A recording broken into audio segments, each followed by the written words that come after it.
Okay, today I want to show you how to make a 48 pitch spur gear fit on the Quantum Vandals. They come with a metric spur gear, and you're kind of limited on your pinions. And here I have one already mounted.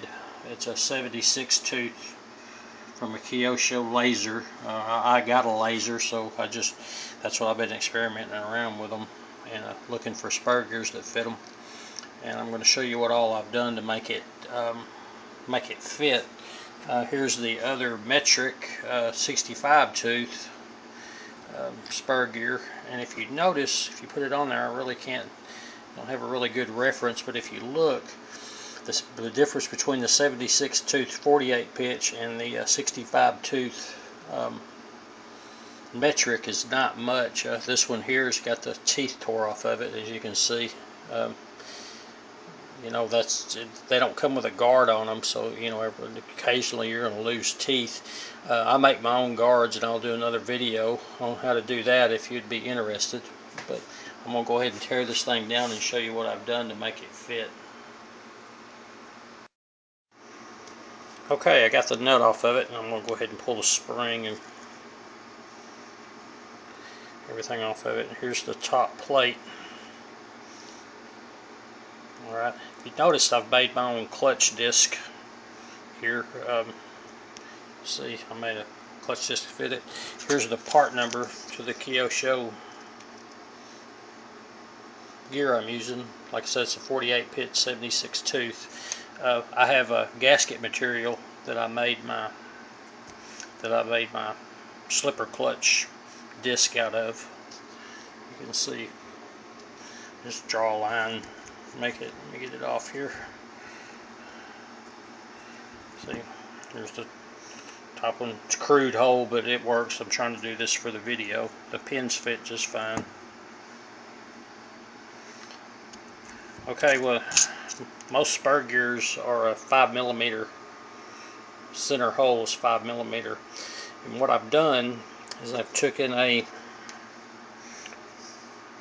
4mm bearing, 4x4 by 10mm is what I had. But I took a 4mm bearing that you can find on eBay in the RC car parts section, and I knocked the center out of it. See, the center's gone out of it, center race. And I took the center race and I inserted it in the Kyosho spur gear. And that makes up for the, because like I said, most spur gears are 5mm in the center, and on these Vandals, they're 4mm shafts, so you have to make you a little spacer. It's real simple, and it's a cheap fix. You get it like for, if you find them on there, like $2 sometimes for a bearing. Like I said, here's the other disc I made, clutch disc, and they work just fine.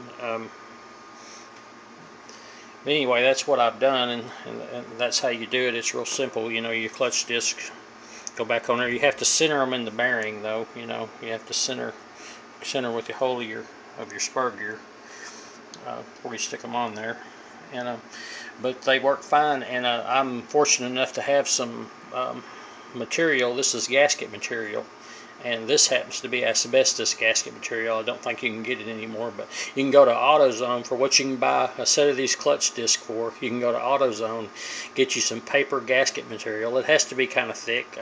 You know, you can see the thickness of it. You can get you some thick gasket material for what you can buy a set of the clutch disc for a Kyosho, which is $9, and you can make your own and have enough for a lifetime of these cars.